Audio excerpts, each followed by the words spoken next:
దాదాపు 9 ఏళ్ల తర్వాత చిరు తన 150 సినిమాతో రాబోతున్నాడు. తమిళంలో సూపర్ హిట్ అయిన కత్తి రీమేక్ గా ఖైదీ నంబర్ 150 గా తెరకెక్కిస్తున్నాడు. తమిళంలో సూపర్ హిట్ అయిన విధంగానే ఇప్పుడు తెలుగులో కూడా సూపర్ హిట్ అవుతుందని అంటున్నారు. రీసెంట్ గా విడుదల చేసిన ఈ సినిమా స్టిల్స్ లో చిరు మునుపటిలా గ్యాంగ్ లీడర్ సినిమాలో అయితే ఎలా ఉన్నాడు? దాదాపు 20 ఏళ్ల తర్వాత వస్తున్న ఈ ఖైదీ నంబర్ 150 సినిమాలో కూడా అలానే ఉండటం ట్రేడ్ విశ్లేషకులను, ఫ్యాన్స్ సైతం ఆశ్చర్యపరుస్తుంది.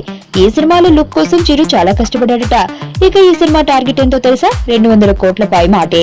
మరి ప్రపంచ వ్యాప్తంగా భారీ ఎత్తున ఈ సినిమాని రిలీజ్ చేయబోతున్నారు. కాబట్టి చిరుకు ఉన్న క్రేజ్ తో ఈ సినిమా అవలీలగా 200 కోట్లు వసూలు చేస్తుందని అంచనా వేస్తున్నారు. ఇక ఈ సినిమాలో చిరు సరసన కాజల్ హీరోయిన్ గా నటించగా దేవిశ్రీ ప్రసాద్ సంగీతం అందిస్తున్నాడు. వినాయక్ దర్శకత్వంలో తెరకెక్కుతున్న ఈ సినిమాని రామ్ చరణ్ నిర్మిస్తున్నారు.